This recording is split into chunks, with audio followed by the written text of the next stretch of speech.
Joe loved trains. He'd loved them since he was little, and it was a love affair that had lasted a lifetime. He had gotten his first train set when he was 5 years old, and though the models he had now were as different from that set as he was from the child he had been, he still remembered it fondly.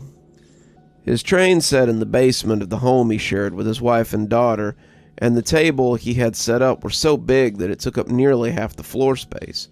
His wife often bemoaned how much room it ate up, but he ignored her for the most part. He paid the bills, he slaved away at work so his wife and daughter could live comfortably, and when he got home, all he really wanted to do was relax with his trains. He had a little cap he wore and a special pair of overalls, and he sat and listened to the trains chug along, feeling a sense of peace that had eluded him anywhere else in life. He would sit down here for hours sometimes, just playing with his trains and letting life pass him by. He could hear his wife, Debbie, moving around upstairs, but he put her out of his mind too. Debbie would call down to let him know that dinner was ready, and then he'd have to leave his cap on the hook and go upstairs and spend time with his family. His family. Ugh, they were so dull. His wife would ask him about his day, a day that had been boring and monotonous and would be better forgotten in the basement with his trains. Jennifer would talk about cheerleading or some boy she liked, and Joe would pick at his food as he listened to nothing but the clickety-clack of train wheels in his mind. He was dreading hearing her come down the stairs, consoling himself by watching the trains go by. That's when he noticed the house for the first time. The house had been purchased at a hobby store 2 towns over. His wife had complained when he had told her where he was going to get the things he needed for his train set, but it really couldn't be helped. The hobby shop in town was not the sort that stocked train things. The greasy man behind the counter, the one wearing the Led Zeppelin t-shirt and a shiny ponytail, had pushed his glasses up his nose and informed Joe that unless he were here to play Warhammer, they did not stock models for that sort of hobby. So, Joe had gone 2 towns over to find a man who carried his sort of hobby. He had gotten about 5 little wooden houses for his diorama that day, but it was only now that he realized one of them looked a lot like his house. He hadn't painted them, they had come just as they were, but as he watched his trains chug around the place, he could see that one of them was a white house with a tan roof and a picket fence that went all the way around it. Joe didn't remember having seen it before, but as the train came around to pass it, he found his attention suddenly pulled to it. It was like a scene in a movie where the shot zoomed in on a certain object, and Joe felt his eyes drawn there inexorably. The house was sitting next to the tracks, and whoever might take in the breeze in the evening on the front porch would have a great view of the trains as they went by. In fact, he thought he saw someone leaning on the windowsill doing just that. There couldn't be anyone doing that. Joe hadn't put any people in any of the houses, but he saw someone nonetheless. He couldn't make the fellow out. He was like a giant trying to see a passing sparrow. But the longer he stared, the more familiar the man looked. As the train rolled past and kicked its water vapor smoke into the air, he imagined that he could see someone watching it wistfully. Joe put it out of his mind, swapping his CB steamliner for a larger diesel engine, and went back to enjoying the trains. Even so, as they continued to rumble around the track, he was drawn back to that house again and again. The man leaned on the sill and watched the locos as Joe swapped out trains. Was he a man? Joe felt certain that he was. He was still leaning there, watching the trains roll past with fascination, when Debbie called down to tell him that dinner was ready. Joe glanced at the stairs, momentarily drawn out of his daze, but when he looked back at the little man, he was gone. Maybe his wife had called him to dinner too, Joe thought with a snort as he put his hat on the hook and climbed the stairs. He'd have plenty of time after dinner to search for him again as he ran his trains on their endless courses through the landscape that he had created. And Martha said that her daughter got accepted into Ohio State. After all that bragging about getting into Dartmouth, her daughter couldn't get any higher than our own little state college. It just goes to show you what bragging gets you." Joe was plowing absent-mindedly through his mashed potatoes as Debbie prattled on about some friend of hers whose daughter was apparently too dumb to get into her college of choice. Ohio State was a fine college. Joe had gone to Ohio State to get his degree in engineering, but he didn't feel like saying as much. If he just agreed with her and let her get it out of her system, then she'd likely let him get back to his basement so he could play with his trains. He glanced over at his daughter, Jessica, and saw that she was attached to her phone as usual. She didn't have time for much else these days, and between TikTok and Instagram, she barely seemed to be in the world. She had no time for her parents, just her friends and her fans. Joe didn't really care. He was no better if he thought about it, and her attention to the phone meant that he had more time with his trains. And then she said she might make her daughter wait a year so she can take the entrance exam to Dartmouth again. Can you imagine having such a stagger between high school and college? You would... "Can I be excused?" Jessica asked suddenly. "Diana wants to go live in a few minutes." "Jessica, you've barely touched your vegetables," Debbie lamented, but Jessica was already getting up and leaving. Me too," said Joe, taking his plate to the sink, his vegetables noticeably gone. Debbie pursed her lips as the two of them made their hasty way to their various hobbies. "Sure, why not? I only cooked the dinner, but I suppose I'll do the dishes, too." Neither of them were listening, though. Joe was heading downstairs, Jessica taking the stairs to the second floor 2 at a time, and Debbie was left sitting at the table. She wanted to cry. She wanted to rage at them, but she picked up her phone instead. She had a message there, a message that made her smile. And soon her absentee family was as far from her mind as Martha or her dummykin's daughter. The trains thundered over the plastic track, making their way through the little town that Joe had built for them. He could have as many as 5 trains going simultaneously on this setup, if he wanted to. As long as he kept his eyes on the switching times, they would never run afoul of each other. In the beginning, Joe had been afraid to run more than 2 at once, but now he was comfortable enough to run as many as he wanted. He could run 5 without even thinking about it, and that made him feel proud somehow. It was a silly thing to feel proud of, but he found that he did. And why shouldn't you feel proud? The rail line sure can't run itself, came a voice from the model below. Joe jumped a little, looking around to see who was talking. He looked at the steps, but there was no one there. He stood up, his chair making a harsh noise as he did, but as he looked across the basement, he couldn't find anyone there either. The voice hadn't been very loud, like a voice from outside, and he looked up to the little window near the top to see if someone was peeking in on him.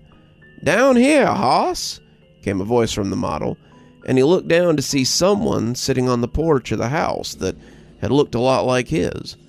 He didn't remember putting a rocking chair on that porch, but as he watched, it went back and forth, and a tiny little man watched the trains roll by. Joe leaned down, coughing as one of the trains belched smoke as it went by, and as he looked, he saw the weathered face and overalls of an old man. He looked like a farmer, what his dad would have called a corn husker, and he had a little pipe in his mouth that was making its own smoke. Joe leaned down beside the house, and if the man was bothered by the presence of a giant man looming over him, he never showed it. "About time you noticed me. I've been waiting."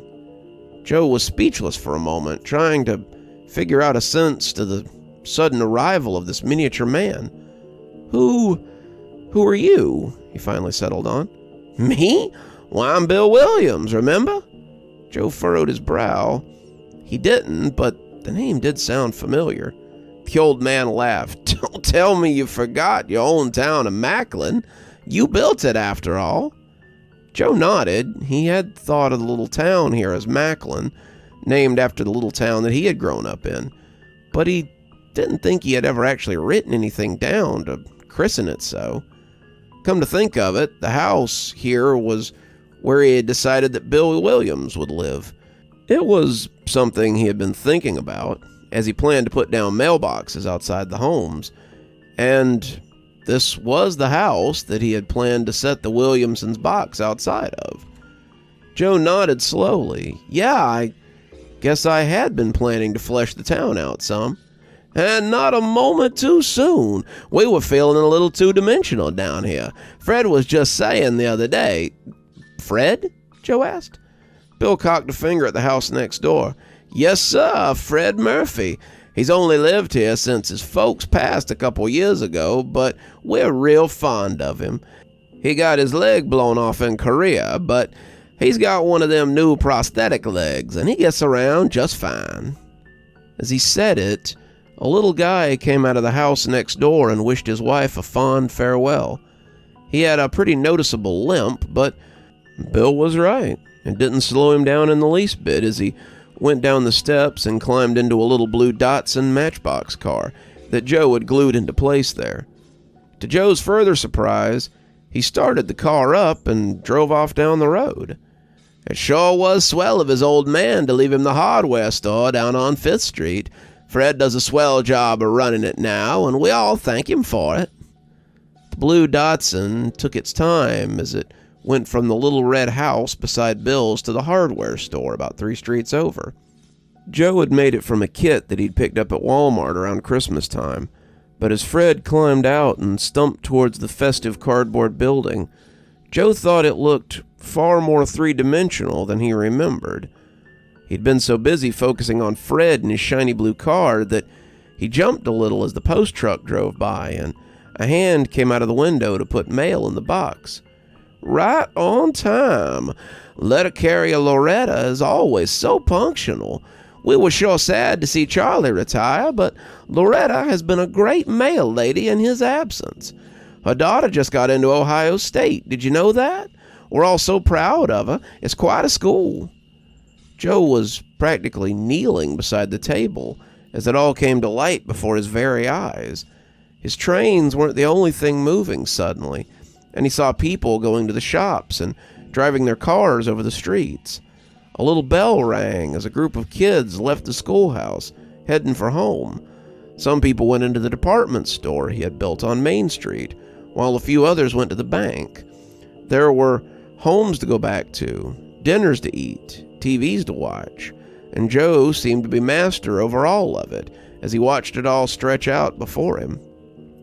Bill knew them all, every story, every home, and he regaled Joe with countless tales of their lives. Joe, for his part, was enthralled. He sat listening to Bill as the sun began to set outside the little window above his head, and when it became too dark to see, he reached up to pull the light cord, almost absent-mindedly. The Christmas lights he had strung above the model twinkled like stars, and Joe saw headlights wink on as people made their way home or out for other activities. When his wife called to tell him that she was going to bed and ask if he meant to stay down there with his trains all night, Joe realized it was nearly 10 o'clock. He had spent all afternoon down here talking to Bill about the little town he had made out of cardboard and model kits, and now he needed to get some shut-eye. Needed to, but didn't really want to. Land sakes, Bill said, checking his watch. I gotta get to bed. Sorry, Hoss, but we'll have to continue this some other time. Tomorrow, maybe, he said, and Joe thought he looked almost as hopeful as Joe was. Of course, Joe said hurriedly. I'll come down right after work. Sounds like a plan to me. See you tomorrow, Joe, Bill said. He went into his house, and Joe reached up to turn the lights off before deciding to leave them on. Let the little people enjoy the stars tonight. Joe couldn't honestly remember a better week in his life.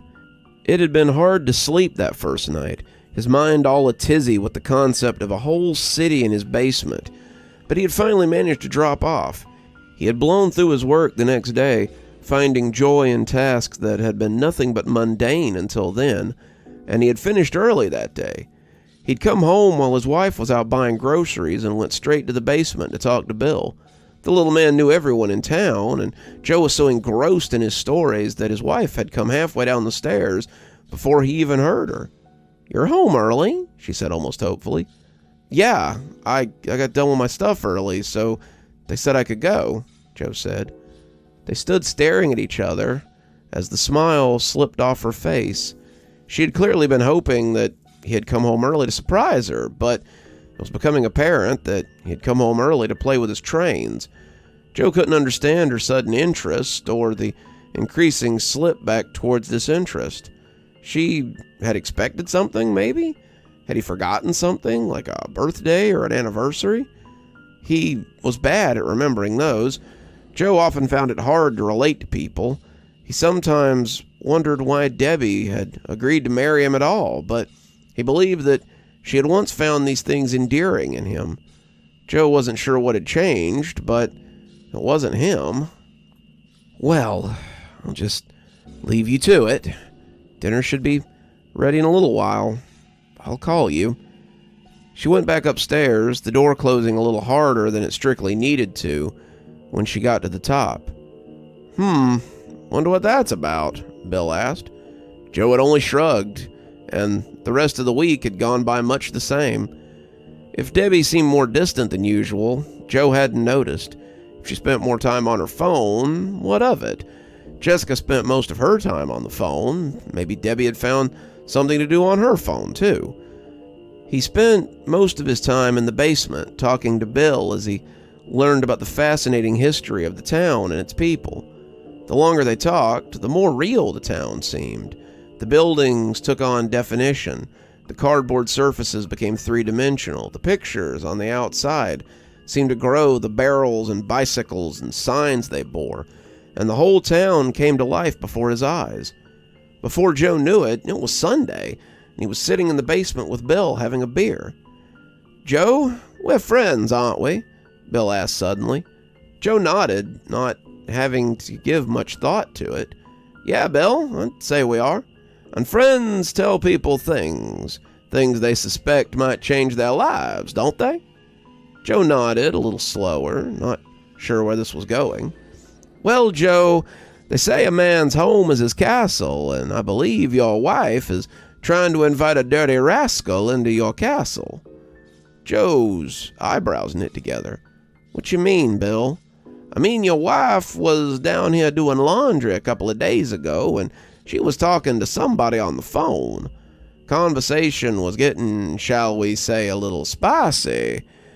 And I thought to myself, good for Joe. He deserves a little something extra. But when she called the fella by name, the name wasn't Joe. This guy's name was Simon, and it seems your old lady is really taken with him. Joe wasn't sure how to process this. Why would Debbie cheat on him in the first place? He paid the bills, maintained the insurance, kept the cars up, fixed the house when it needed it, and paid a handyman when he couldn't fix it. He did all the things that were expected of him, and if she felt uncared for, why hadn't she said something? Bill, Joe said, not really sure what to say. Are you sure? I think I am, Joe. Think you may need to get your house in order. Now, I say this as your friend, Joe, but it ain't right for a woman to run around on a man like that. She needs to be corrected, Joseph. She needs to be reminded who's in charge around here. Joe shuddered as he took a sip of his beer. No one had called him Joseph in a long time. The only person who called him Joseph was his father, and he was dead and in the ground. The name felt like footsteps on his grave, and he wasn't sure he liked it. Joe perked up his ears as he heard footsteps overhead, the clank of plates as they were set out, drawing him back to reality. Sounds like dinner's ready. I should go, Bill. Debbie will be expecting me. Sure, Bill said. Man needs his victuals. Come back when you can, Joe. I'm not going anywhere. Joe went slowly up the stairs, watching the model get smaller and smaller as he climbed. He wasn't sure he would be back after dinner. Joe might have lost his taste for trains. Just a little bit.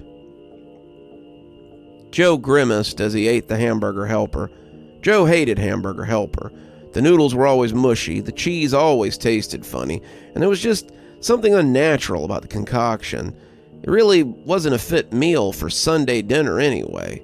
Debbie usually made ham or burgers or something with some substance. He would be hungry again in no time, after a meal like this. Jessica was picking at her food, but Debbie's was still untouched. She was glued to her phone, texting someone, and by the look on her face, she was enjoying the conversation. There was a look there that Joe had never seen before, not even when they were dating, but it was a look he knew. It was that sultry look that women sometimes got when they were talking to someone they liked, maybe even liked a lot. "I might go see some friends after dinner," Debbie said, taking up her plate and dumping the cooling lump back into the pan. "You guys may have to fend for yourself for bedtime." Jessica shrugged. "Sounds good. Have fun, Mom." She didn't even bother to look at Joe. Debbie just went upstairs to get ready, leaving him to take care of cleanup. He was still scrubbing when she left, and when he asked when she would be back, Debbie just said not to wait up. Joe couldn't help but notice she was wearing her favorite dress, the black one without sleeves, and that this was usually a date night outfit. It had been a while since they'd had a date night, not since her birthday a few months ago, but Joe recognized the dress. He finished the scrubbing and grabbed another beer, heading for the basement again. He needed to talk to someone, and Jessica certainly wasn't going to be any help in this situation. The following week was so different from the one before it that Joe almost felt like he had whiplash. Debbie went out almost every night, and when she was in, she was glued to her phone. She took her phone calls outside or upstairs in her room these days, and he had noticed some new clothes hanging on the closet door. You would have said this would be great. Joe left to his own devices to pursue his interests, but something had changed after Bill had told him about his suspicions. He didn't suddenly find himself afraid of losing Debbie. This wasn't a Hallmark movie, but he did worry about how this would change his routine. Suddenly, the prospects of not having as much disposable income, of having dinner late, or his responsibility, or having to worry about clean clothes and dishes in the sink, was a real problem. Then, of course, there was the little voice whispering in his ear as he sat in the basement, contemplating his situation. "She's making a fool out of you, Joseph, strutting around with someone else, probably already in his bed and violating her wedding vows. She's putting cuckold's horns on you, and that ain't right." Joe drank his nightly beer, the bottles becoming plural as the week went on, and thought about what Bill was saying. It's impossible," Joe said at first. "Why would she do such a thing? I'm a great provider. She'd have no reason to go looking for someone else." Bill had snorted. "Who knows, Joseph? Sometimes women are just unreasonable. They feel like what they have isn't good enough, so they go looking for something on the side. Who can say what's going through her head?" Joe didn't want to believe it, but he was slowly beginning to come around. As he and Bill sat and listened to the trains run and the town thrive, Joe wished he could go live in Macklin himself. Life in Macklin looked simple, and Joe could use something simple right now. His life had become very complicated as of late, and he wanted to return to something more wholesome, a place where wives and daughters honored their father for his sacrifice, and dinner was on the table when he got home, a place where people were satisfied with their lot. By Thursday, Joe was certain that his comfortable life was coming unraveled. He came down in the same clothes he'd gone to work in, not feeling like dressing in his conductor's overalls much these days, and found Bill sitting with Fred on the porch as the two smoked their cigarettes. They had been talking quietly as he came down, but they looked up and waved as he noticed them. "Got some bad news, Joe," Bill said, taking a long drag off his cigarette before letting the smoke out like some kind of a wrinkled dragon. "Your old lady had a friend over to the house today." This was news to Joe, since Debbie hadn't been here when he'd come home. He'd found the breakfast dishes in the sink, the clothes still on the line, and his wife gone off somewhere. Joe told himself that she was getting things for dinner, but who knows? Was she out with friends, or just one friend? He didn't know that either, but he was beginning to suspect it was just the one friend now. "How can you be sure?" Joe asked, not wanting to believe it. Shoot, Joseph, you could hear 'em carrying on up there. I'd imagine there's a few loose springs in your bed these days. Then they left again, and then you came home about an hour later." Joe sat down heavily, trying to make sense of all of it. This can't be happening. I refuse to believe this is happening," Joe said, putting his face in his hands as he rested his head on the table. "Afraid it is, hoss," Bill said, taking another long drag off his cigarette. "I'm just glad my Millie never strayed like this. Think we both know what would have to happen if she did, don't we?" he said, he and Frank nodding in unison. Joe opened his fingers as he turned his head. What would have to happen? "Well, let's just say there'd be a fresh plot in the backyard if my old lady tried to step out on me like that." Joe was silent for a few seconds, seeming to weigh Bill's words as he thought about what he was saying. I could never do anything like that." Bill gave him a hard look, no mean feat for someone with eyes that small, before shrugging. "Nah, I guess not. I guess we're just cut from different cloth, hoss." Joe went back upstairs, the basement suddenly not seeming so inviting. The house above was quiet. Jessica hadn't come home, spending the night with a friend, and Debbie was still out. Joe went to the kitchen to see if there was anything to eat, but most of it looked less than appetizing. In the end, he just sat there as night fell outside, his stomach grumbling and his anger rising. Who was Debbie out there with? Had she actually brought them to the house? He wondered briefly if what Bill was telling him was real, if the little people of his train town were real, but the thought wouldn't hold. Of course they were real. They spoke to him, and he had seen them with his own eyes. Joe wasn't imaginative enough to create something like that from whole cloth. Joe liked trains, he liked to build, but he wasn't delusional. The idea that this might be some kind of psychotic break never even occurred to him. In his mind, everything was ordered, and Joe had everything in its proper place. The headlights of Debbie's car slid across him as she pulled into the driveway. He heard her come up the walk, heard her keys slide into the lock, and as she came in, he watched her take her shoes off before coming inside. She was creeping in like a kid out past curfew, and when she saw him lurking in the dark living room, she jumped and screamed, dropping her shoes. "Jesus, Joe," she said, putting her hand to her chest. You scared me to death." Joe didn't say anything, just watched her as she bent down to collect her shoes. "Were you expecting dinner? Sorry, I went out with some of the girls. I figured you could manage for yourself for a night." She was smiling. All smiles was his Debbie, but when he didn't say anything or get up to follow her, she sighed and rolled her eyes. "Are you mad or something? It was just one meal. It's not like you pay me any attention when I'm here anyway. Figured you'd be thrilled to have the house to yourself. Just you and your trains." She stood looking at him for a count of 12, but Joe really couldn't think of anything to say. "Fine, be that way," she said dismissively. "I'm going to bed. Good night." As she went up, Joe began to feel a little guilty about thinking she might be stepping out on him. He'd been paranoid. Surely it was nothing. She had a good life here, but it seemed it was getting a little mundane for her. She just wanted to go out more and do some fun things.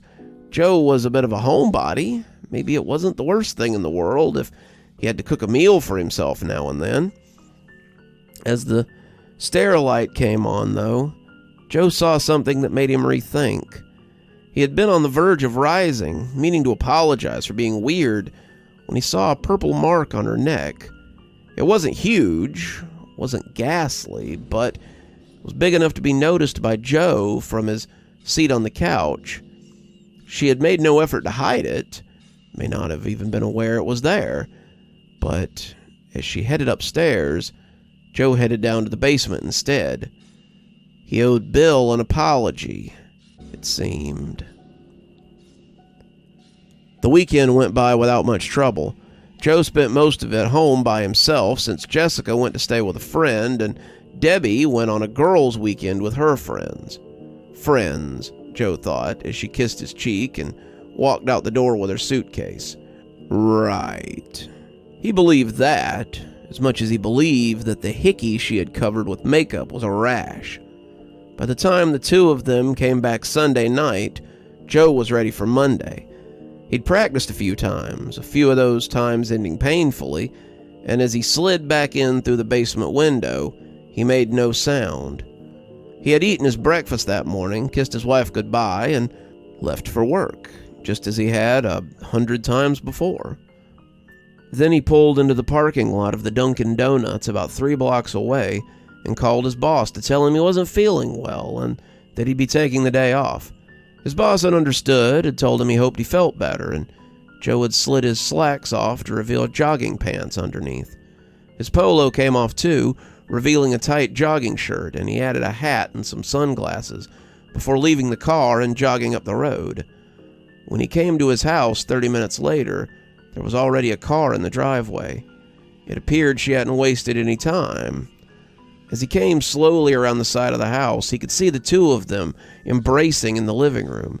Debbie with her hands all over a dark-haired man, a little younger than Joe. Joe could have probably come right in through the front door without them noticing, and they worked their way upstairs as he made his way to the basement window. He couldn't believe she was doing something like this in the living room, with the curtains open nonetheless. Anyone could see her. He was in through the window in a matter of seconds, and no one in the house was the wiser.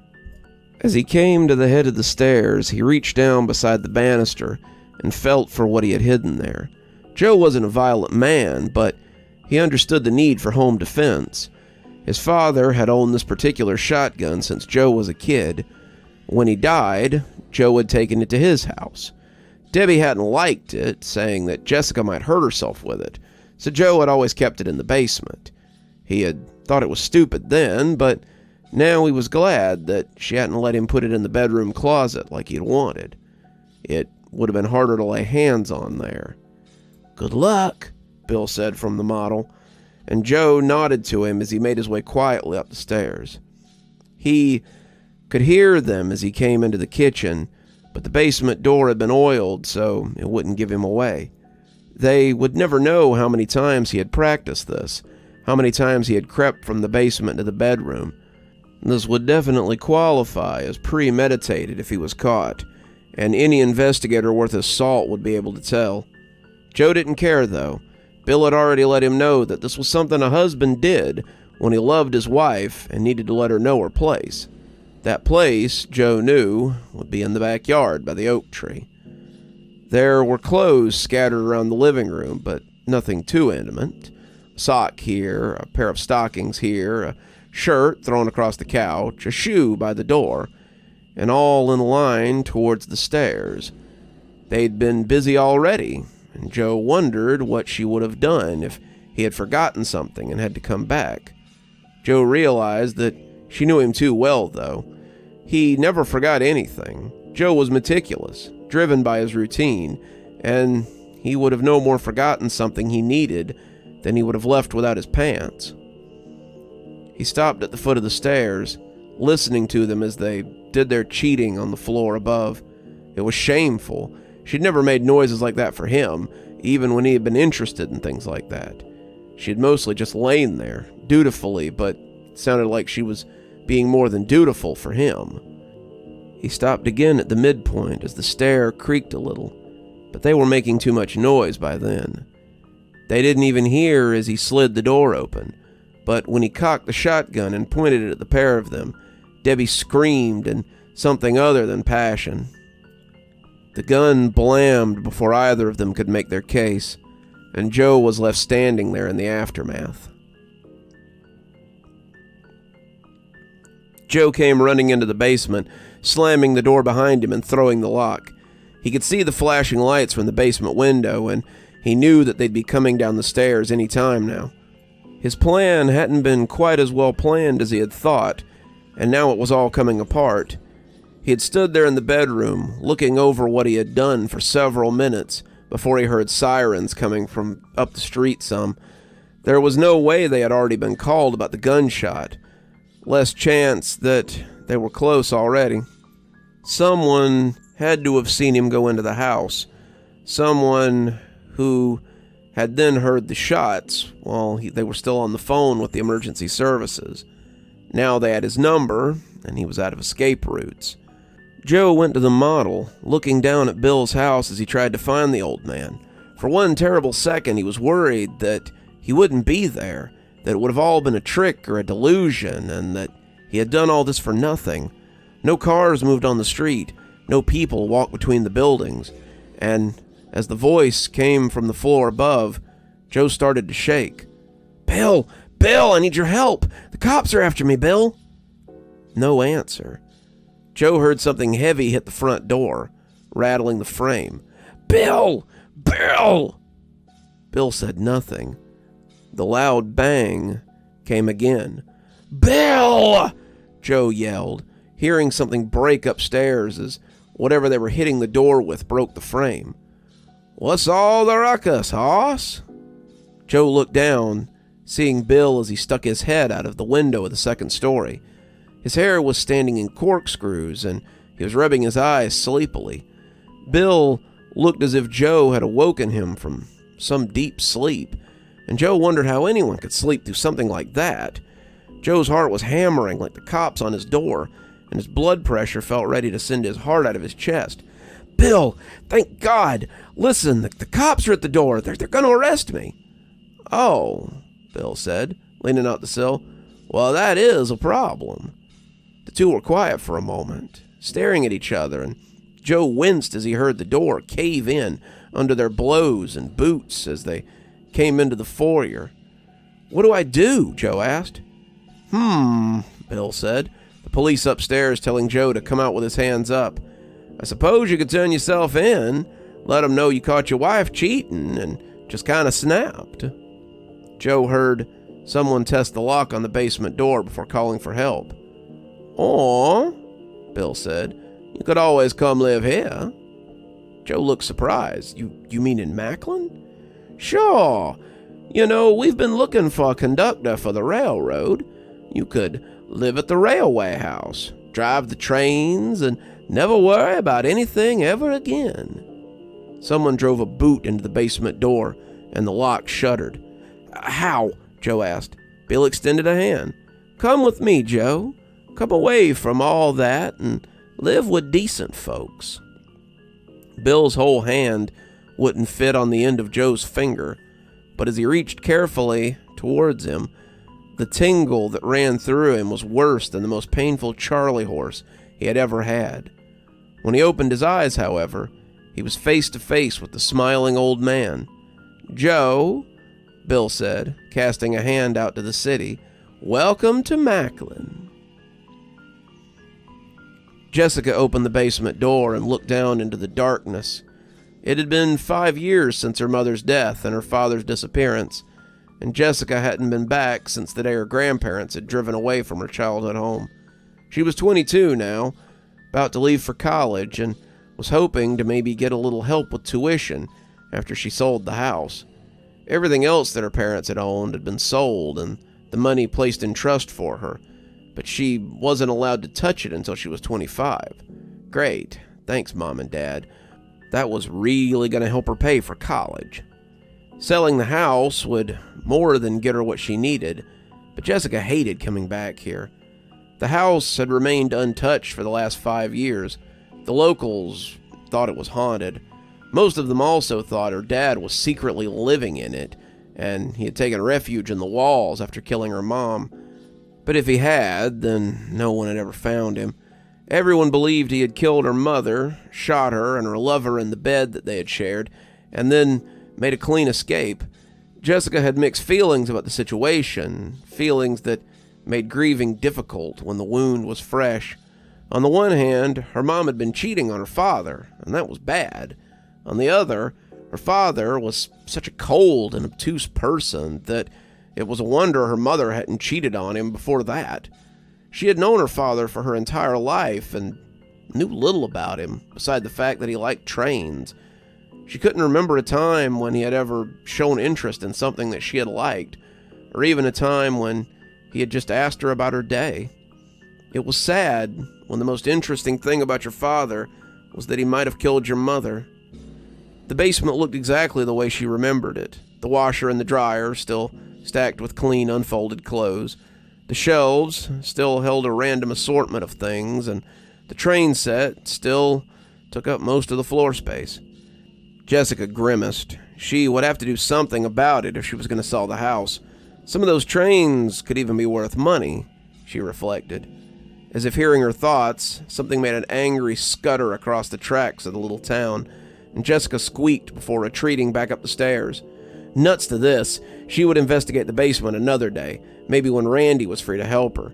The basement had always been creepy to her, and that hadn't changed with time in the slightest. She slammed the door and went to look at the rest of the house, leaving the basement to its own devices. Joe felt the breeze as the diesel loco thundered down the tracks. He pulled the cord and listened to the whistle blow as he waved to the passers-by who had stopped to wait for the train. He couldn't remember anything before he had taken up the cap and overalls that made him the conductor of the Macklin line, but he was sure it hadn't been better than this. No wife, no kids, nothing but train times and passenger schedules. Sometimes when he wasn't driving the train, he sort of remembered someone from before he had come here. A woman and a girl, a house, a boring job, a boring life, but none of that really mattered. Joe was happy, happier than he had ever been, and as he drove past Bill's house, he waved to his old friend as he sat whistling on the porch. They would have some beers later, Millie cooking them another wonderful dinner, and then Joe would wake up tomorrow and do it all over again. Yes, sir, Macklin was the best little town in the whole damn world.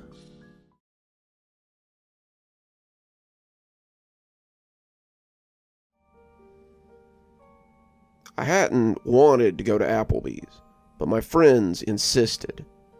I'm not opposed to going out for a meal, but I hate going to Applebee's in our town. It's a gathering place for every half-drunk Chad and happy-hour drunk who doesn't have enough money to drink at the yacht club, but has too much class to go to the Tilted Stool. We aren't big drinkers. I mean, we like to tie on a few sometimes, but these guys get downright sloppy. We get a booth as far from the bar as we can, and it's still so damn noisy in there. By the end of the night, we're all yelling at each other just to be heard over the jukebox or the drunks. I spend the rest of the night with my eardrums pounding and my head ready to crack open. At least that's how it's always been until tonight. So, we're in the back booth, like always, when I see the guy. Mark was talking about some girl he was seeing from work, Frank laughing like a donkey.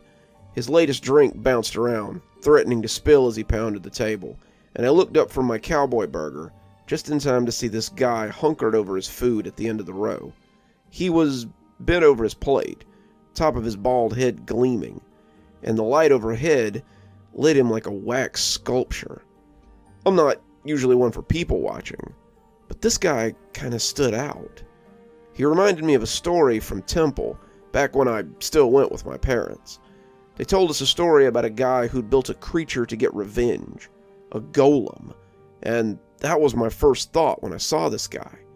That sounds a little harsh, but I only mean he appeared not like a man, more like the approximation of a man. He had a white button-up, a red tie hanging loose around his neck, and even from here I could see the sweat starting to pool under his arms. Despite the noise, I could hear him almost perfectly, too. At first, I thought he was eating his meal real loudly, bent over at the waist like a dog. But the longer I watched, the more I thought he might be crying. His shoulders were hitching in slow up and down jerks, and he appeared to be sobbing into his plate. I felt a little voyeuristic as I watched him. Poor guy was probably living what was the worst day of his life. He'd probably been stood up for a date or lost his mom, and here I was just watching. When Mark nearly leaned into my ear, I jumped a little when he spoke. "What you looking at, Pally?" He followed my line of sight and found the poor guy before I could. Whew! That's a guy who's got a date with a rope later.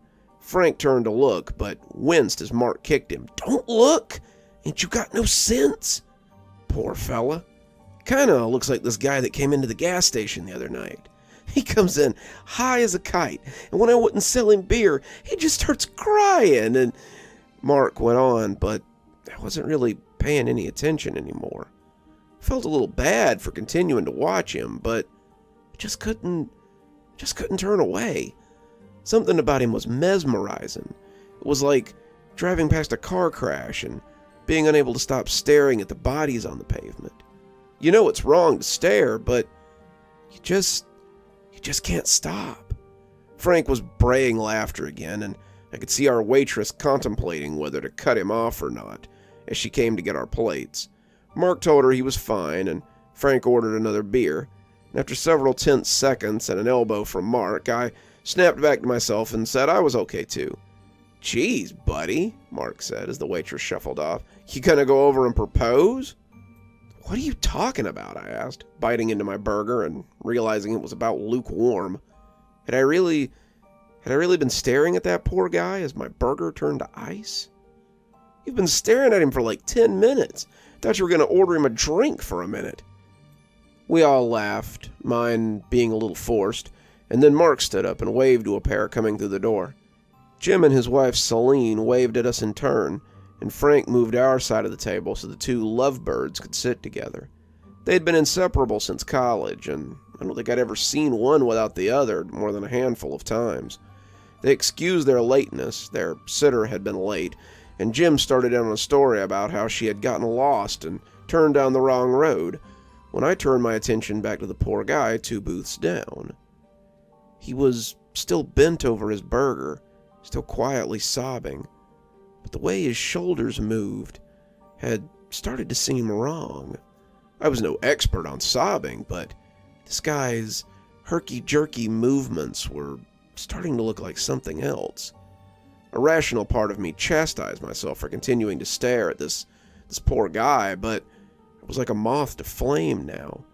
He was my car wreck, and I was starting to notice signs of foul play. When he snorted loudly, I heard the laughter for the first time. It made me shiver a little as I heard it thrum into me like a badly played piano note. The guy wasn't crying. He was laughing. The more I looked, the more I could see bits of meat and lettuce sprayed over the tabletop. The longer I looked, the more I wondered how I'd misunderstood his laughter for crying. I was now drawn deeper into this web of strangeness. No escape in sight. Crying was one thing. I could understand crying, but who sits in a booth by themselves and laughs? Was he nuts? Some kind of mental case who was off his meds? Watching him from behind Selena's shoulder, I wondered if he might be dangerous.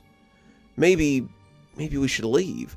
Maybe I should suggest that we change venues, but all thought of escaping fled from me as he lifted his head from that plate.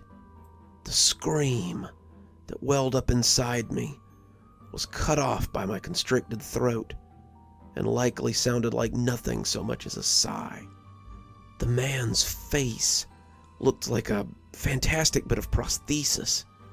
It was like a piece of Halloween decoration that's just a little too realistic. The kind you worry might contain a person who wants to bite. His face looked like the front of a thumb, calloused and rippled with wrinkles or ridges. His eyes were like colorless slits, something slashed into his face with a knife.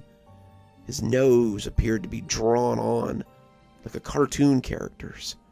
He was unreal, something that shouldn't exist in polite society outside of a circus tent. His mouth, though, his mouth was the worst. His mouth was full of long, needle-like teeth, reminding me of an anglerfish as it protruded from his thin lips. Those teeth looked like they would never close comfortably. From here, it looked like they would constantly poke at your lips and gums, and you would be in agony most of the time. There were pieces of meat on those teeth, red raw chunks that had been speared by them, and that's when I looked down at the plate. It was covered in the grisly remains of what looked like chunks of raw hamburger meat. I doubted like hell that the staff had just handed this guy raw beef, but the alternative seemed even wilder. The alternative was that this man had brought his own raw meat from home so he could just consume it here in public. As the horror ran through me like ice water, I looked up to see those colorless slits observing me. The two of us just stared at each other for a count of 5.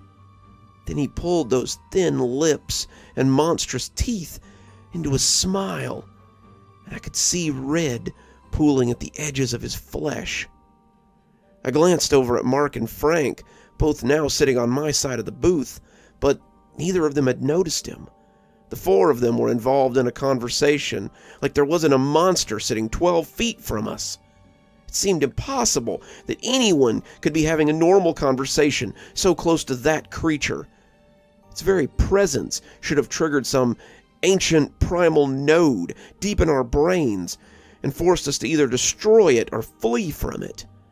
The 4 of them were talking about jobs and school and Jim and Celine's daughter, while this thing got to exist in humanity with the rest of us. It was too much to handle.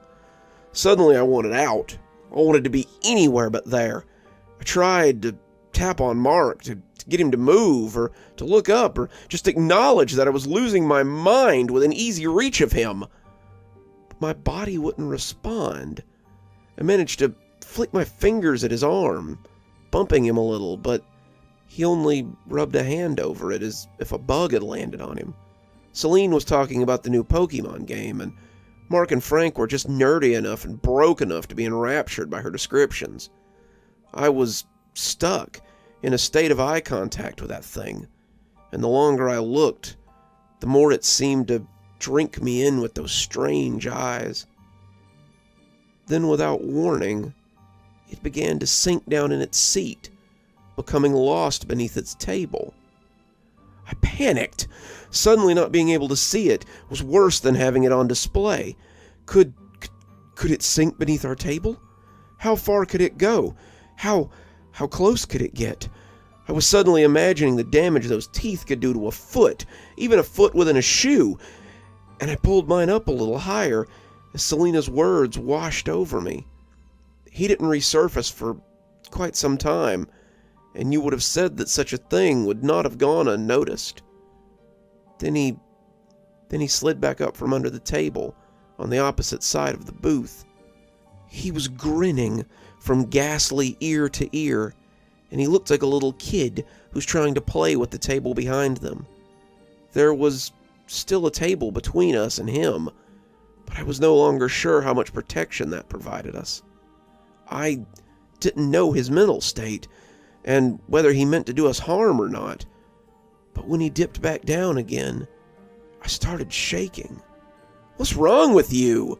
Mark asked suddenly, turning to look at me as I shuddered beside him. I pointed to the empty plate where the man had been sitting, and Mark looked over before scoffing loudly. "Oh no, your boyfriend left. Don't worry, I'm sure most of those guys at the bar will take you home if you ask them nicely enough." "What's going on?" Jim asked, noticing my discomfort and looking alarmed. "He's obsessed with the guy that's sitting a couple of tables back. Couldn't take his eyes off of him, I swear. Thought he was gonna try to console the guy for a minute. Dude was just sitting there crying, and this freak's over here looking at..." The bald, sweaty head began to surface behind Selena, and when I shouted for her to look out, the whole restaurant went dead silent. Jim and Selena turned to look, but there was nothing behind them. I'd had enough, though. I pushed Mark and Frank out of the way, freeing myself from the booth as I went to go check under the table behind us. He'd be crouching down there, grinning like the little goblin that he was. But as I got down on my knees and looked beneath, I was greeted by nothing but an empty space. The waitress asked me what I was looking for as I moved to look under his table as well, but by then I was already intent on leaving. I got in my car, threw the keys in the ignition, and sped off as fast as I could. Sitting at home now, I can't get that image out of my head. My phone's been blowing up, and I know my friends are worried. I can't make sense of it. What was that thing? Why did it take such an interest in me? Is it dangerous? Did it follow me home? Every time I close my eyes, I see those repulsive needle-like teeth and the no-color slits looking back at me. Every time I close my eyes, I wonder if I'll ever be able to see anything. Every time I close my eyes, I wonder if I'll ever be able to see anything but that creature again.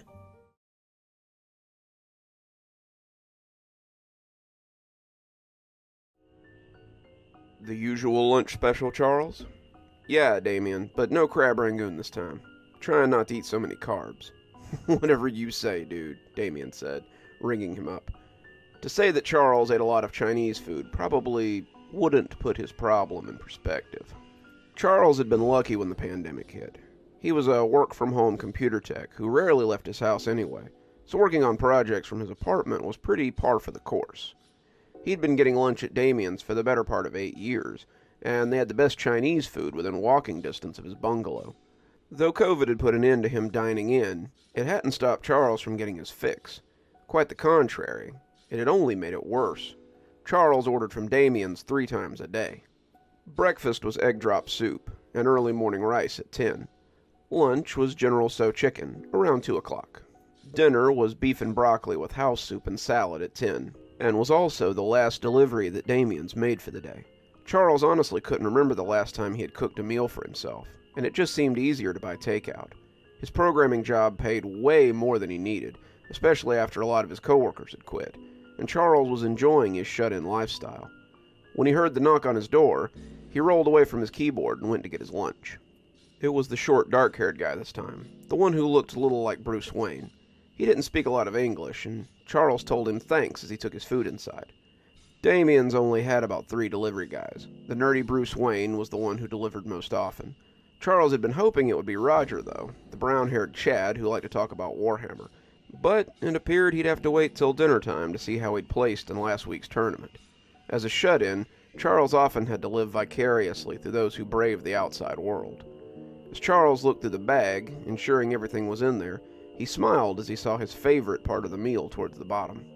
It was silly, but Charles found that he really looked forward to those buttery yellow little cookies with the fortunes inside. He knew they were far from authentic cuisine, but he liked the cookies ever since he was a kid. Charles had about 100 of the fortunes pinned up on a corkboard, and sometimes he liked to read them and think about their meanings on days he'd gotten them. Had he found someone new when he got that fortune? Had he found untold fortune on that particular day? Looking at them so often was probably why he had noticed the phone number. Want more cookies? Call 1-800-555-2665. He had never really thought about it before. It was probably the number for the restaurant to resupply their fortune cookies. The fact that it appeared on the fortunes, something that were inside the cookies, was a little strange. How would the restaurant get the number if they handed out the cookies? It didn't really make sense for the people eating the cookies to need more cookies, and as Charles sat the food on his desk, he opened the cookie and fished out the fortune as he munched on the little cookie shell. Today, you will make a hasty decision that will change your life. Damn, Charles thought, that one was different. It seemed benign on the surface. Everyone made decisions that changed their life, didn't they? The message wasn't the weird part, though.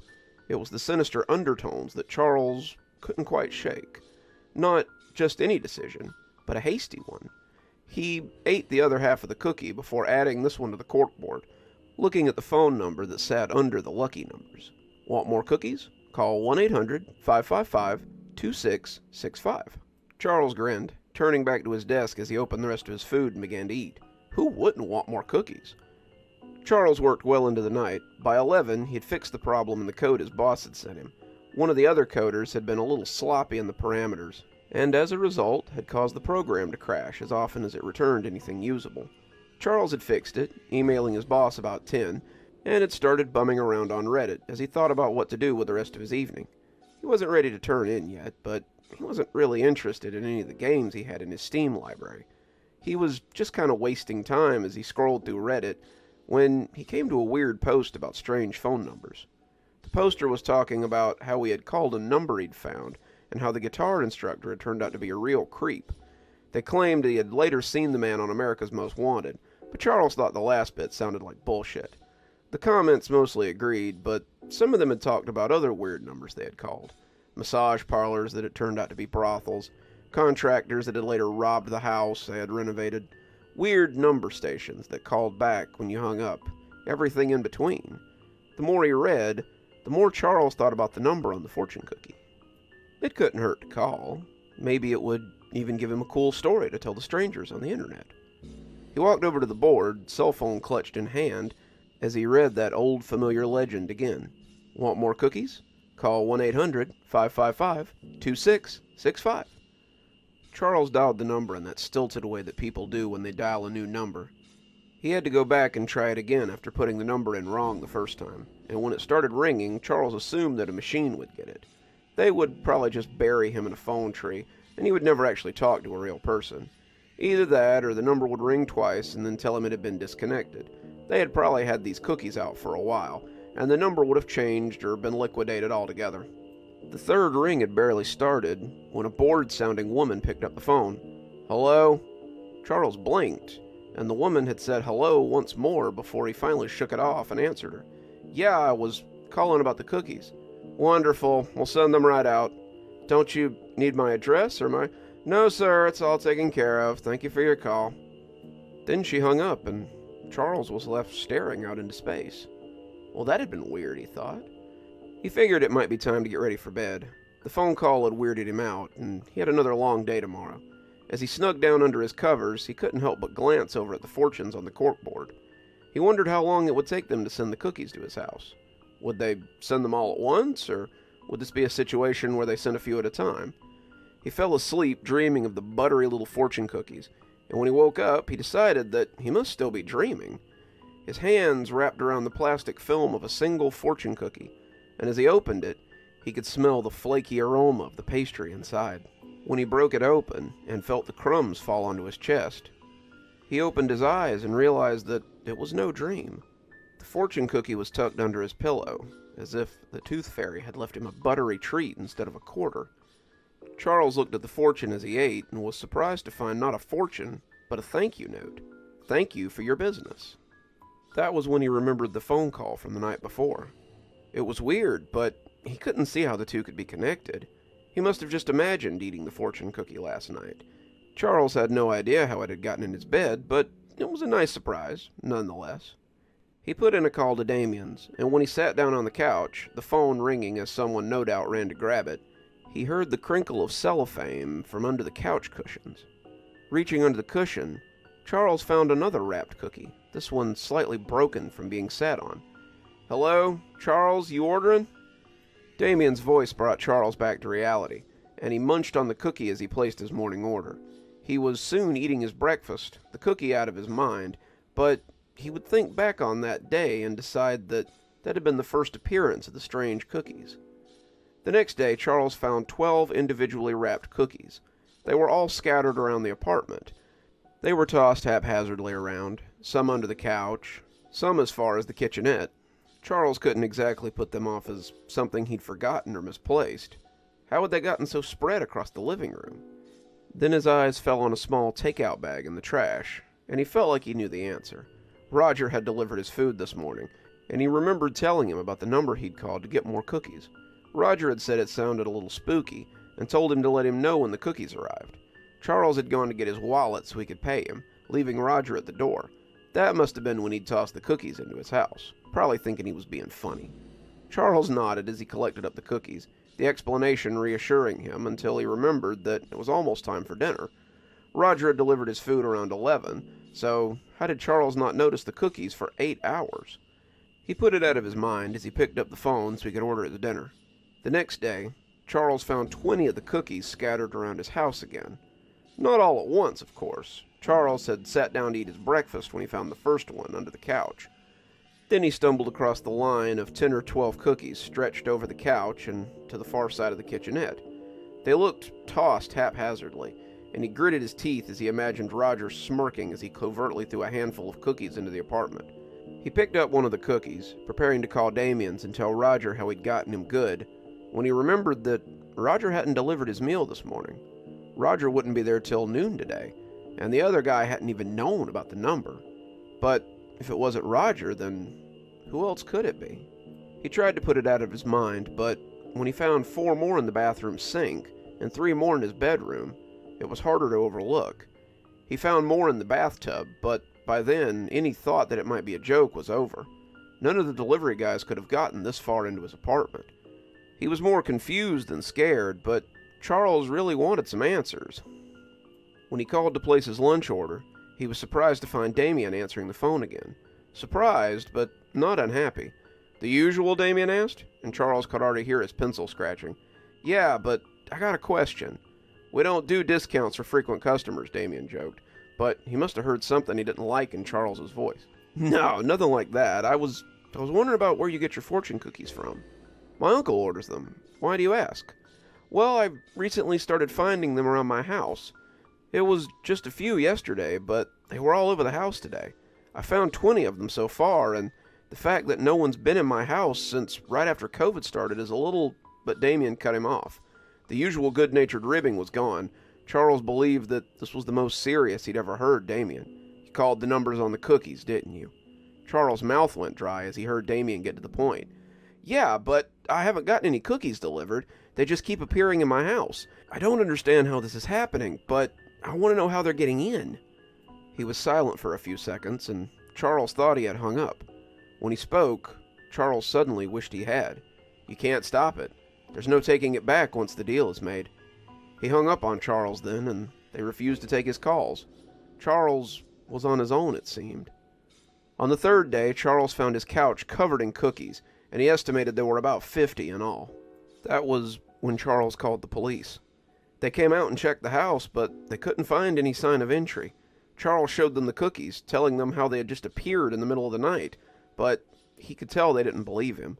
They thought he was playing a joke, one at their expense, too, and they clearly didn't appreciate it. They told him they would look into it and to call back if it happened again, but Charles figured they would be another group that would ignore his phone calls. He tried to call Damien again, but no one picked up. He locked all the doors before bed, ensuring every window was secured, and checked every point of entry. He had told himself the night before that if it kept happening, he would get the landlord to change the locks. How else could they be getting in? This had to be a trick. Someone had too much time and they wanted to play a trick on him. Whether they were pranksters or not, Charles wanted this to stop. Charles lay on the couch, all the cookies swept into a pile in the corner, and hoped they would just be gone when he woke up in the morning. He awoke to find the floor of his apartment covered in the little yellow cookies. They crackled angrily as he set his feet down on them, and when he stood up, they were up to his ankles. As he trudged through them, he saw they covered the floor from the living room to the bedroom. The bathroom door opened with some pushing, and as he waded through them so he could use the toilet, Charles was racked with a sudden wave of angry coughs. He felt something tickle at the back of his throat, and was certain for half a second that he was going to throw up. His urine trickled to the floor as he hit his knees, and when the thing splashed into the toilet, Charles felt something cold squirm in his guts. The cookie floated in the filthy water like a strange buoy in an alien sea. As he watched it bob there, Charles made a decision that would change the rest of his short life. He slid his shoes on and left the house for the first time in months. The bell rang as he walked into Damien's, and the staff's smiling faces curdled as they saw him. Charles sat at the table he had taken every time he had eaten here. The staff went about their jobs, actively avoiding him, but Charles wasn't going anywhere. He knew that Damien had answers. He knew something, and he'd sit here until he got what he was after. Even if it was Damien telling him how exquisitely screwed he was going to get some answers. Damien let him sit there for close to an hour, before finally coming out. "I told you there was nothing I could do. You've been cursed. Don't you understand that? The least you could do is not spread it around." "You know something about this, though," Charles said, glaring at him from between his steepled fingers, "and I'm not leaving until I get some answers." Damien turned his head away, seeming to think about it before finally telling Charles to wait. "Without you calling in an order at 10, I can finally close this place up on time. Wait till then, order whatever you want, and I'll take you to someone who has answers." Charles scoffed. "I can't just sit here all day." Damien only shrugged. "If you want answers, then I guess you'll have to." With little choice but to wait, Charles ordered some lunch. The staff kept his drink full, and Damien was true to his word. Charles ate when he was hungry, drank when he was thirsty, and used their facilities sparingly. He couldn't help but imagine his poor apartment as it filled up with the buttery little cookies, and the longer he sat, the more anxious he became. Where was Damien taking him later? Who would explain the situation? Someone else who had called the number? As the sun set behind him, Charles wanted to go with him less and less, but knew that he needed to more and more. As the crowds faded and the restaurant emptied, Damien finally came out and told him it was time to go. "We can take my car," he said, indicating a small hatchback out front. The car ride was short. They drove a few streets towards a small cluster of family homes that ended in a cul-de-sac. Charles could see several people wave at Damien as he drove towards the house at the end of the turnabout, and the sight of that place made him a little wary. Where the others had well-maintained lawns and houses that looked well kept, this house they stopped in front of looked old and ready to fall down. The grass was mostly sand, patchy and limp, and the front porch was covered in boxes that looked ready to be shipped. The place looked abandoned, like a hoarder's house, but Charles could see people coming and going through the front door, most of them carrying boxes like the one on the porch. Damien killed the engine and looked at Charles. "You sure you want to know? It won't change your fate." Charles nodded, unable to damn himself with his words, and Damien climbed out and set off towards the house. Charles followed meekly enough after, but it wasn't until he got to the porch that he realized what those boxes were. He didn't need to read the foreign characters to know what was inside. The open box contained a bunch of familiar yellow cookies that Charles had come to hate. Whoever owned this house was packaging the fortune cookies in boxes. When Damien opened the door, a cascade of wrapped fortune cookies slithered onto the porch. "It's even worse than usual," Damien mumbled, wading into the sea of cookies as he beckoned Charles forward. The inside was even worse. The house was full of boxes, and the pair had to wade through the hip-deep sea of fortune cookies. Charles could see others wading through them, shoving them into boxes as they took them out. Charles could see a kitchen and a den as they waded through the house, and Damien seemed to be leading him towards the back. As they made their way down a hallway towards the back bedroom, the cookies got thicker and thicker. Damien knocked on the door, calling out a name Charles didn't understand. "Uncle?" Damien asked, a strange gurgling coming from inside. "Uncle, I got a guest who wants to meet you. May we come in?" There was another gurgling response, and Damien invited Charles inside. Charles was surprised to find not a room full of cookies, but a neat and tidy bedroom. Inside was an elderly man in striped pajamas, his dark hair plastered against his skull, and his unreadable eyes floating dully in his wrinkled face. His sallow skin clung to his bones like a bleached corpse, and if he hadn't turned to acknowledge Damien, Charles would have thought he was dead. "Good to see you again, Uncle," Damien greeted him. "This is my uncle, Dallin. He once owned the restaurant that I own now, but he made a miscalculation. He was trying to cut costs, and when he saw that he could get more cookies by calling the number, he gave it a try. At first it was wonderful. Dallin had enough cookies to stock the store for months, and he was glad for the windfall. Soon the cookies started taking over his house, though. They covered the floors, they crept up to the ceiling, they spilled into the yard, and finally they started filling him, too."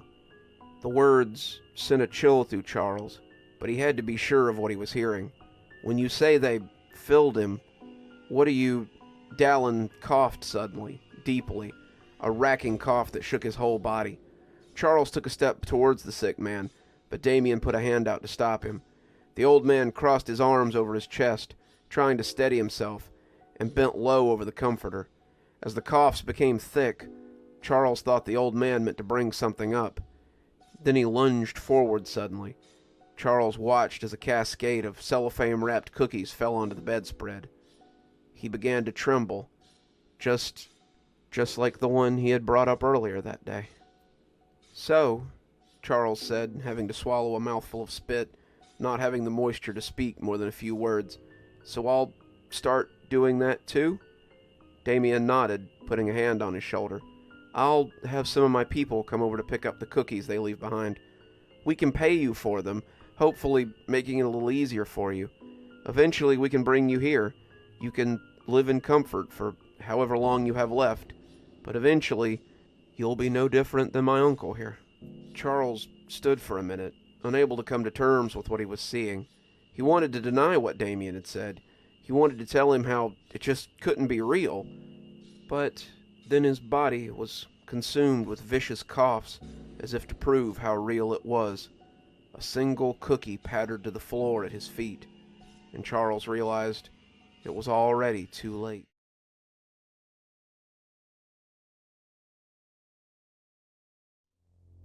We have to stop this. All of this. We have to stop writing, we have to stop reading, and we have to stop spreading these things around. As I sit here in my one-bedroom apartment, I can feel him looking at me. He's closer now. I can see him pacing in the corner. When he sees what I'm writing, I'm not sure what will happen.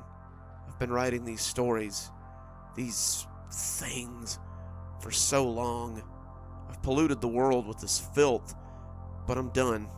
These stories, these abominations have ruined my life, like no drug or drink ever could. After tonight, though, I guess I'll never have to think about them again. I don't want you to think it's always been this way. I haven't always been a worthless waste of space. I was married once.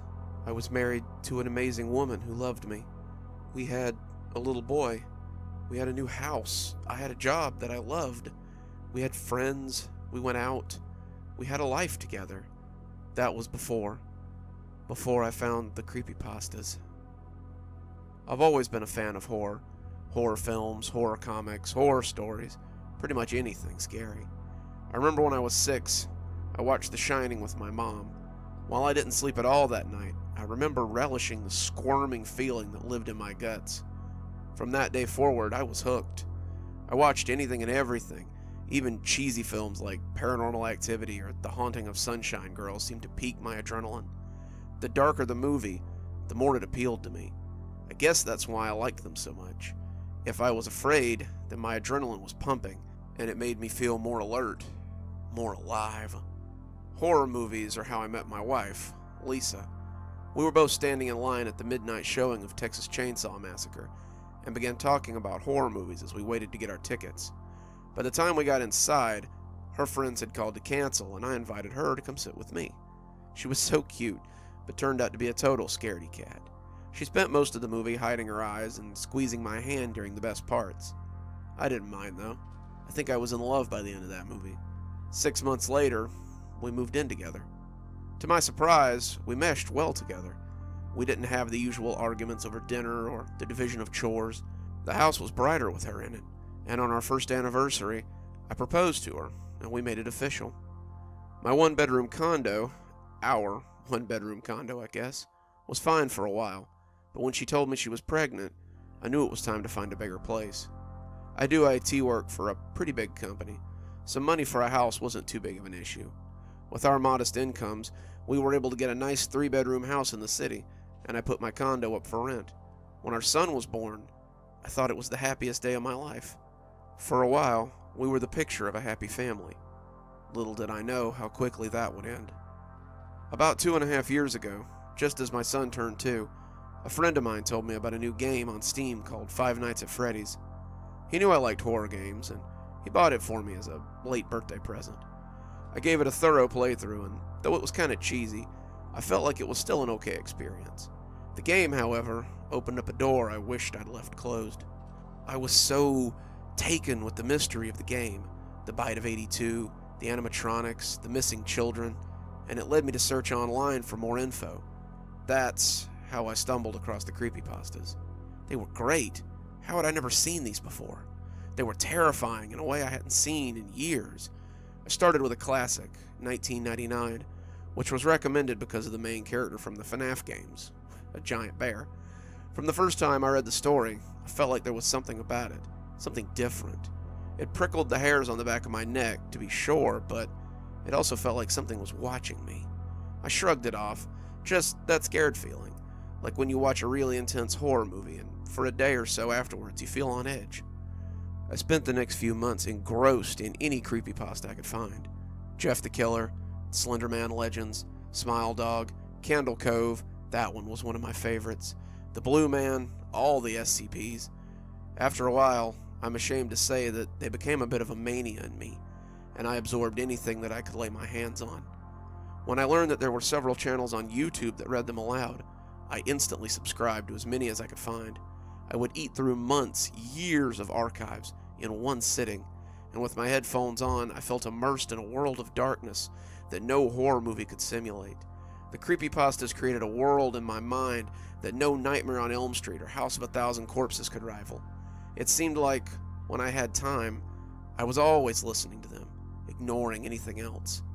That's when things started to get really bad. It started with insomnia. I was plagued with nightmares that would wake me up several times a night. I'd wake up, certain there was something in the bedroom with me, but a frantic sweep would find nothing except a grumpy wife being woken up yet again by my nightmares. It got to the point where I was lucky to get 5 hours of sleep a night, then 4 hours of sleep, then 2 if I was really lucky, then 2, but only if I took sleep aids or drank myself into oblivion. My wife made me go see a doctor. He put me on medication, but that didn't work either.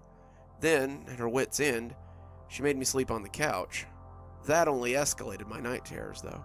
That feeling of being watched got worse and worse, and I started seeing something out of the corner of my eye as I listened to my stories. As I sat awake, using the fear to keep myself from nightmares, I would see the shadowy something as it huddled in the corner. It would creep closer and closer, just out of my sight, but always in the peripherals, until I'd snap my head around, and it would vanish. I started having trouble at work. I was always tired and short with my coworkers. One day the boss told me just to not bother coming back. My wife was furious, finally told me that it was my family or the scary stories. We argued, but my heart really wasn't in it. I, too, had come to understand by then that the stories were the problem. The stories were keeping me awake. The stories were keeping me amped up. The stories were making me paranoid. I needed to work. I needed to be a father. So I did the only thing that made any sense. I gave them up, cold turkey, at least for a while. I lasted all of 2 months. Without the stories, I started to slip back into a normal routine. I was getting to sleep on time. My job let me come back on a trial period that quickly became permanent. My attitude improved, and I was once again the man I had always been. It's funny, though, how we forget what set us down the bad path once we're back in the light. It was just a little bit at first, on my phone at work, then after my wife went to bed, or when I was on the toilet, and slowly the night terrors came creeping back in. I had relapsed hard, and before I knew it, I was listening to them all the time again. That's when my wife took our son and left for her mother's house. The nightmares got worse, and suddenly I wasn't sleeping at all. My temper would flare unexpectedly, and that was the last straw for my newly returned job. My friends tried to help me, but I became moody and unpredictable. Soon they stopped coming around too. I started drinking again, drinking to black out, to feel a few moments of blissful oblivion. My wife filed for divorce, unable to help me, and unwilling to watch me kill myself with these stupid stories. My parents stopped calling, agreeing with my wife that if I wouldn't stop on my own, they didn't want anything to do with me. Then, one day, I realized the stories were all I had left. Or so I thought. About a year ago, the stories weren't enough. I could see the thing in the corner of my eye more and more often, stalking me. One day, for no reason at all, I started writing my own stories. I'd never been a writer, far from it, but the act of writing worked as its own kind of talisman against the creature. Writing them seemed to keep them at bay, seemed to get the darkness out of me, and for a while things got better. I was getting 5 hours of sleep again. I was feeling better than I had in a long time, but the writing became just as much of a mania as the reading. The divorce proceedings went badly for me. She got the house, of course, and child support, and a lot of other things I would have fought for once. I didn't care. None of it mattered to me. All I cared about was the thing in the corner of the courtroom that kept growling and pacing. All I wanted to do was get this over with so I could get home to my writing.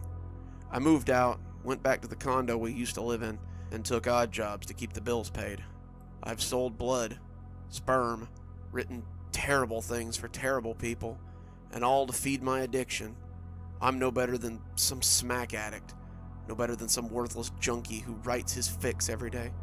My wife keeps calling me, asking when I plan to see our son, who keeps asking where his daddy is. But I don't have time for them. I have to write. I have to keep this beast at bay. But now, even the writing has stopped working. The thing isn't in the corner of my eye anymore. I can see him now. He's not even trying to hide. I'm afraid that he's very close to having me. God forgive me. He's stalking forward right now, and I can see his paws or feet or whatever they are as they make little divots in the carpet. I can smell his rancid breath as he grins with his lipless mouth full of teeth. So, what's the point of this then? Why write a creepypasta about creepypastas? For some kind of macabre immortality within a world I once loved? To have one more hurrah before the end? No. I'm writing this for you, for the ones who may be reading this after I'm gone. Always remember, if you remember nothing else, that these tales are spun from darkness, that the thing you feel watching you when you create fear is real. It can and will get you if you let it. While you stare long into the abyss, know that it stares hungrily back at you. His face is inches from my throat now. I can finally identify the brimstone in his breath.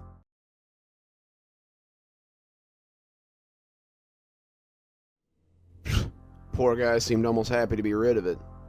Jack looked at the man framed in the window, turning away with some effort. He probably is, Jack said as we climbed into the cab of the truck. He stood at the window as we pulled away, just silently watching us drive up the road with his wife's Toyota Corolla. When the order came in today, I expected it would be one of the bad ones. Given the circumstances, the bank had extended his payment for as long as possible, but the time had finally come to call in their debt. I've been in repossession for about 3 years now. I work for a private outfit, Larkin Brothers, out of Atlanta, Georgia. In a city that size, you see a lot of unpaid car notes, so there's always business for a man in my line of work. I've seen a lot in my 3 years. I've had people attack my vehicle, pull guns on me, and try to drive cars off my truck after I've chained them in. This repossession, though, was definitely the most shocking thing I've ever seen. David Gursley had become something of a local celebrity after the disappearance of his wife, Evelyn. David was a heart doctor whose practice was frequented by many. He was touted as a miracle worker and had performed many complicated procedures that his colleagues refused to take on. He was well respected in the community and well liked by his patients. So when his wife had disappeared, David had not been at the top of the suspect list. We pulled out of the gated community and onto the main road. As the traffic cruised, I caught myself looking at the car in the rearview mirror as Jack made his way back to the lot. It was pristine, only having a few dings from the various adventures that Mrs. Gursley had taken it on. It was a wonder the wheels were still on it, given Evelyn's track record. If David Gursley was famous, then Evelyn Gursley was infamous. Evelyn was a staple in the Atlanta social scene. She was out every weekend, carousing, drinking, calling the local hospitals looking for David.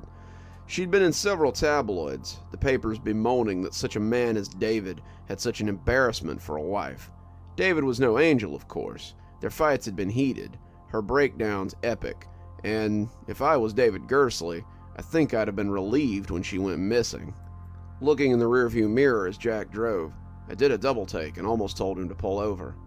I looked at it again, though, and shook my head as I saw nothing was there. I had been sure that I could see someone in the driver's seat, a woman with long blonde hair, almost as if the ghost of Evelyn Gursley had taken it for one last spin.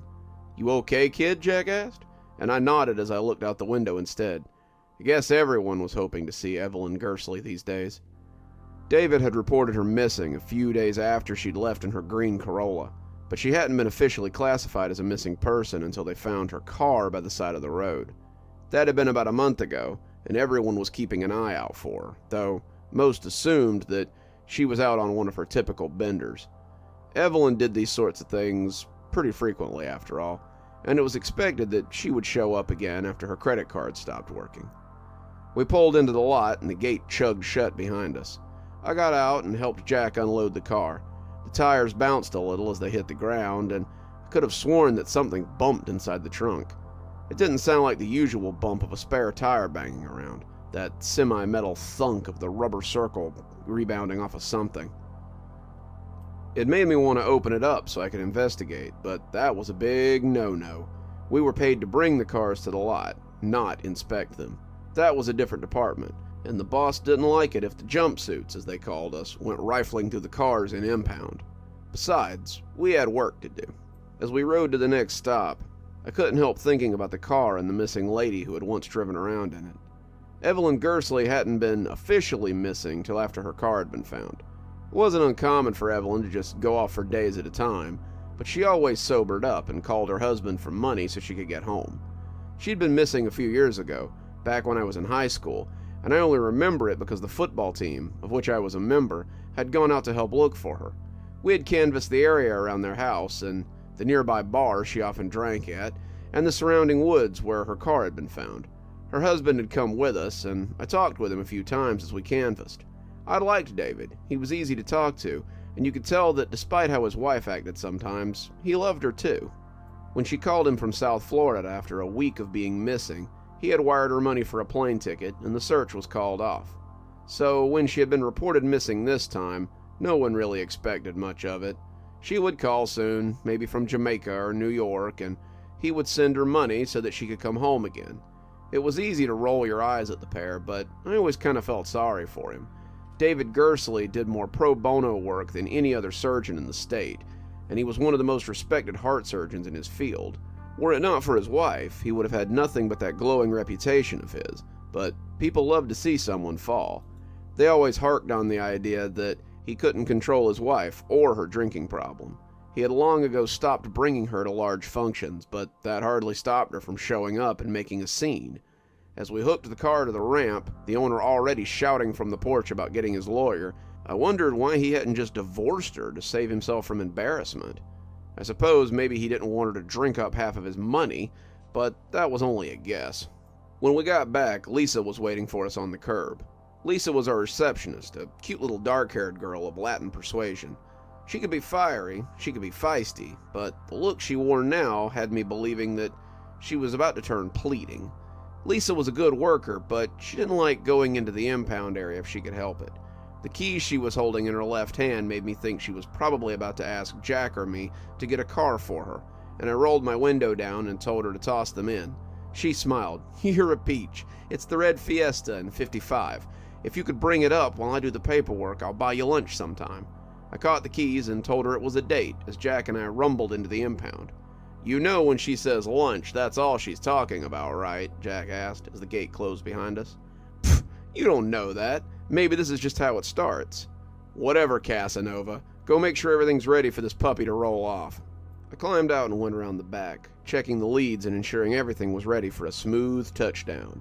As I watched the car begin to lower, a loud and unpleasant process, my eyes strayed to the green Corolla we had parked earlier. It looked kind of forlorn just sitting there, that faithful engine that had taken Mrs. Gersley to so many watering holes and mostly returned her safely home again. As I looked at it, something was dripping from the back of it. It was slowly dropping onto the sand and grass of the impound lot, and the drops were thick and viscous. It looked like radiator fluid, and I wondered if maybe we had broken something when we dropped it down. Maybe some chemicals or spare engine fluid? I was drawn back to reality as Jack yelled at me to get out of the way, the ramp missing me by an inch as I jumped back. I helped guide the car back, unhooking the chains when it was level, and Jack groused at me for daydreaming as I came back to the cab for the keys. I parked it in spot 68, and as I drove past the Corolla and Lisa's Fiesta, I was glad to see that the puddle had stopped growing. I didn't think about the Corolla again until Friday. I was getting ready to go get some lunch, Lisa prepared to make good on her promise, when my boss asked me to pull the Corolla from Dr. Gersley to the inspection bay. Dealer wants to pick it up, and we need to get it inspected so they can have it. I nodded, grabbing the keys and heading into the lot to get the car. Inspections are mostly to ensure that we haven't screwed anything up when we were repoing it. That and any damage that the owner might have forgot to catalog. As I climbed in behind the wheel, I knew something was amiss at once. It had been hot the last couple of days, an absolute scorcher, and the car smelled like there might be rotten food in it somewhere. No, not food. More like someone had hit an animal and it had gotten knocked into the undercarriage. I cranked the car and rolled the windows down, powering through the task as I tried not to lose my appetite along the way. Marge was waiting for me, a stocky middle-aged mother of 3 who ran the detailing area, and she pinched her nose as she smelled the aroma through the window. Jesus, what an odor! Yeah, kinda smells like roadkill. Maybe something in the undercarriage? I'll get it on the hoist and have a look. Thanks for bringing it to me. I waved at her as I moved off to meet Lisa by the front, and the two of us headed off to lunch. On that score, Jack had been right, but the real surprise was what was waiting for me when I walked back alone. Lisa had paid for lunch, but she had taken hers to go so she could run some errands with her boyfriend. Eating my barbecue basket took some of the sting out of the revelation, but it made the walk back by myself twice as pathetic. I had struck out again, but at least there were under the 3 hours of work to keep my mind off of things, right? I had just stepped into the repo lot to look for Jack when someone screamed like they were being murdered. I saw Jack heading for the inspection bay on the run, and I was right behind him as another scream shivered into the afternoon sky. It was Marge, and it appeared she had found the terrible smell. It hadn't been roadkill, or even old food, but it had solved the mystery of what had befallen Evelyn Gersley. The corpse had been in the trunk, its flesh mostly liquefied by now, and the face stared out at us from 2 empty pits. The eyes were gone, the face eaten by bugs until the skull peeked out, but it was nowhere near as grisly as the wound on her chest. Someone had cut her chest open, and the place where her heart should be gleamed wetly from her putrefied flesh. The cops came quickly when we told them that we believed we had found Evelyn Gersley in the trunk of a car we had repoed. They questioned all of us, wanting to know everything we had seen since we took the car. It didn't take long for David Gersley to be taken into custody. The cops confided in me that he hadn't fought them. It was like he was just waiting for us to come find him.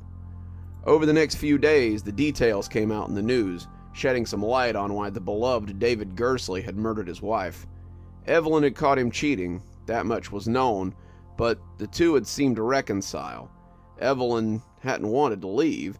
She had the best possible life, and with David's money, she could continue to drink and cavort as she chose. Then, David had met Linda Smalls, and things had changed. Linda was a pillar of the community. She organized charity events, worked to set up soup kitchens, clothing drives, raised 5 boys, and became the breadwinner for her home when her husband's stroke last year had left him partially paralyzed. She helped so many, but it seemed that no one would be there to help her when she needed it. No one besides David Gersley. David had been following her case, hoping to find a proper donor for her. She had some rare blood type, the same blood type as Evelyn, come to find out, but the two couldn't be more different.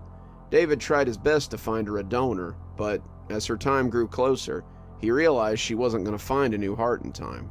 Not unless he took some drastic measures. He cut out his wife's heart, using the skills he had developed over years of doing the same for patients, and donated it to Linda Small anonymously. The revelation had caused a lot of stress in Linda Small, but she's taken the opportunity to do work with the sacrifice that he made for her. I think back on that every now and again, telling the new guys about it now that it's my turn to drive the truck since Jack retired last year. From then on, the boss made it a rule to check the trunks of the cars before we left them in the lot. All vehicles are searched for anything suspicious before we sign off on them, so that nothing like this happens again. We're more careful now, but I doubt we'll ever encounter a situation that weird again. Least, I sure as hell hope not.